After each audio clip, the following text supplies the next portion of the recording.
And as the sun sets on that dreadful day, Count! our attention must journey... Am I to assume that you are Albert's second, Monsieur Morel? I am. ...to the rising of the sun, as it illuminates those quiet banks of the Seine. Is he not with you? He must be delayed. I take it he has heard the tribunal's verdict against his father. One assumes so. We have met before, have we not? We have. At Albert's apartments. A happier rendezvous than this, I think. It was, I believe, your very first day in Paris. Morel, you say? Yes. Not at all related to Morel and sons of Marseille. Pierre Morel was my father. You knew him? Only by repute. He is well, I hope. He died some time ago. My sincere condolences. Thank you. Count, at last. You are late, monsieur. I must beg your forgiveness. Albert. There is no need to kneel. I have accused you falsely. You have me at a disadvantage. My father was, I believed, a soldier, a commander, above all a man of honor. I believed all of these things of him without question. All of them. Get up, Albert. But please. I realize now that he is in fact a traitor. That my entire life has been based on an infamous lie. It was never my intention to dishonor you, Count. Please, accept my sincere gratitude for all that you have done for me. Adieu. Wait, Albert. Wait! Paris, it seems, is in uproar. Disappeared, almost without trace. Well, is he armed? I believe so. In that case, alert your best officers, initiate a manhunt. I want the traitor Fernand de Morcerf standing before me in the dock this afternoon. Are we really not taking anything with us, Mamma? Nothing. But what will become of the house? The furniture? The state will take it all, in compensation for your father's crimes. And father? Is a wanted man. We must do our best to forgive him. Where will we go? Home. To Marseille. Mother, wait. Yes? I hope you will not be too disappointed in me. Whatever's happened? I have accepted a commission with the dragoons. The dragoons? My mind is quite made up. How else is the good name of de Morcerf ever to be reclaimed? In that case, what choice do I have? God bless you, Mother. And thank you. Now, I would very much like to leave this house. Monte Cristo! Leave and never return. Monte Cristo! Commander de Morcerf. You just barged in here, sir. Thank you, Jacopo. That will be all. Should I not alert the authorities? Not just at this second, no. But That will be all, Jacopo.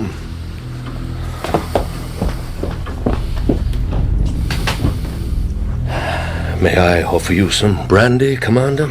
Brandy? Or wine? Are you mocking me? No. I trust your wife and son are well. My wife and son have abandoned me. I'm sorry to hear that. Are you really? I am. You see, I very much wanted to see for myself the face of the man who has actively sought to destroy me. In order for you to accomplish that, you need only find yourself a looking glass. What did you say? I said you need only find yourself a looking glass. You know that I could kill you where you stand. I know that you could try. Is that a threat? It is a simple statement of fact. Do you know who I am? All too well. I assume your man has gone to alert the authorities. Haydee was barely 8 years old when I bought her.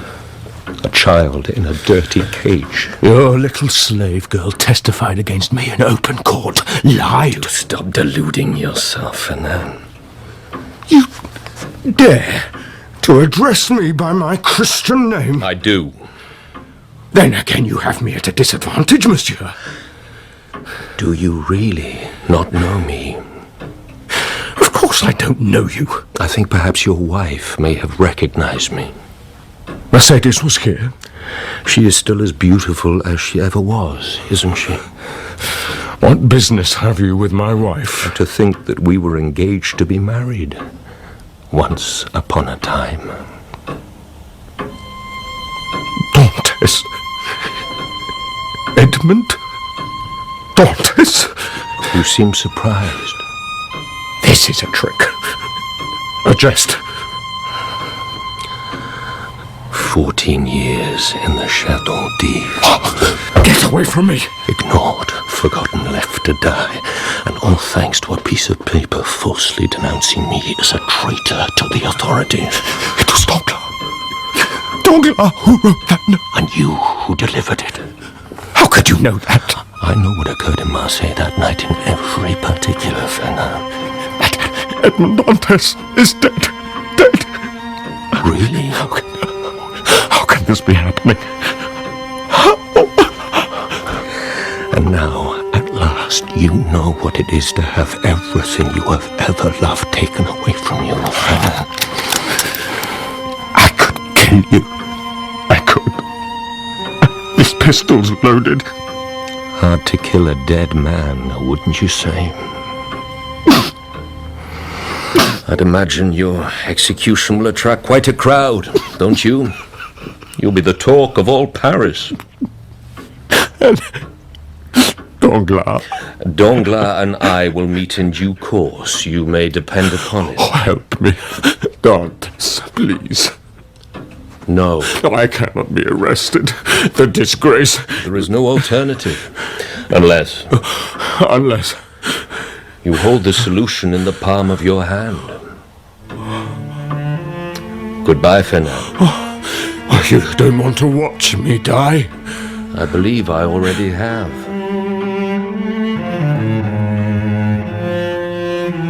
The first blossoms of spring tumble every which way along the bright and airy boulevards of the always magnificent Paris, heralding at last the first stir of summer as they flutter hopelessly against the locked and shuttered windows of the house of the traitor de Morcerf, who even now, most honoured friends, raises a gleaming silver pistol to his forehead.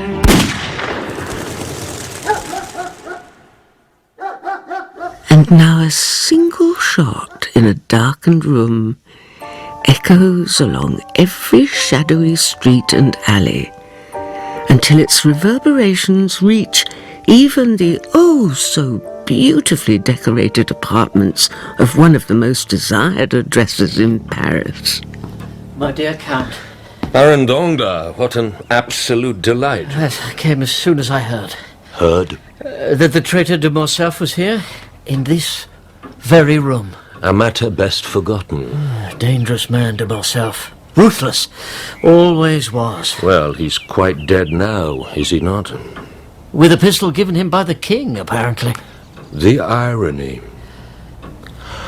Was there some other reason for your visit, Baron Danglars? It's not that it isn't always a pleasure, but... Well, yes, Count. Actually, there was.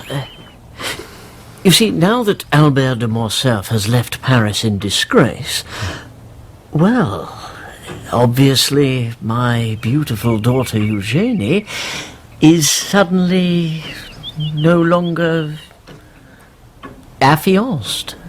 Affianced?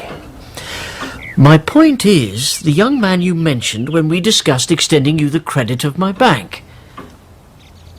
Your ward. And Andrea Cavalcanti. The very fellow. What about him? I wondered if he might not be a more suitable suitor for my Eugenie. Why? The same thought had actually crossed my mind. It had? Do you doubt me? Oh, this is news without compare, sir. Without compare. Well, we must meet the boy as soon as is possible. Well, you surely don't imagine that I will provide you with a date this instant, Baron. Oh, of course not, my dear Count. Perish the thought. It's just that my wife and I are keen to know you so very much better. Oh, you will come to know me better, Baron. Depend upon it. Good. Marvellous. Oh, and, I take it the credit I afforded to you is quite sufficient for your needs? Perfectly so. In that case, I shall, Indeed. Au revoir. As Paris settles into early summer and streetlights hiss into golden light, a carriage, resolute as death, now pulls up outside the Count's apartments. Maltese. Yes, Jacopo. Looks like you have another visitor. Crown Prosecutor Gerard de Villefort. I see. It's alone, Maltese. I just thought... Thank you, old friend, but it's nothing I cannot deal with. And I trust you are satisfied with how we brought Madame de Villefort's carriage down. It was, of course, expertly done. Not a scratch to man or beast. Still got a trick or two up my sleeve, don't I? We shall take a pipe of hashish together later, I hope. Certainly. Now, we'd best not delay the Crown Prosecutor any longer than we have to. Breathing softly, oh, so very softly, observe the Count as he looks into the mirror above the fire, and does not see in its brilliant reflection an exquisitely furnished room. Repeat it back to me, Dantes. All of it. But instead a dungeon, dark, and buried deep in the bowels But I understand it, Abbe Faria. of the Chateau d'If. Repeat it. But what if you're wrong? What if they did not betray me? Then you're a fool, Edmond, and deserve to rot here. I say it. Fernand and Danglars betrayed me. Their motives? Fernand for Mercedes, for lust, and Danglars for my position on the Ferron. Good. You're learning at last. But still, de Villefort's reason for imprisoning me here is unclear. He was prosecutor for Marseille, a man of responsibility and trust. And let us analyze him again. But we have already analyzed them over and over and over. And we'll continue to do so until we have discovered the meaning behind his actions. Now, you say on the night of your arrest, you had a letter to deliver. Yes. A letter addressed to whom? To a General Noirtier. Noirtier. Think, Faria. Think. Of course. What, old friend? Don't you see, Dantes? Noirtier is the key. The key to what? Your undoing. My undoing? Yes, Jacopo. Monsieur Gerard de Villefort, Crown Prosecutor. Thank you, Jacopo. That will be all.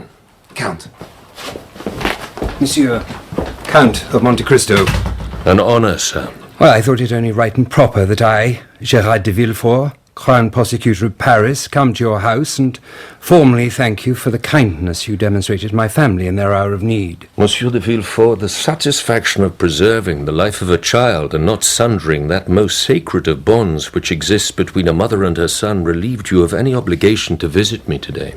You are too gracious. Then let us say no more about it.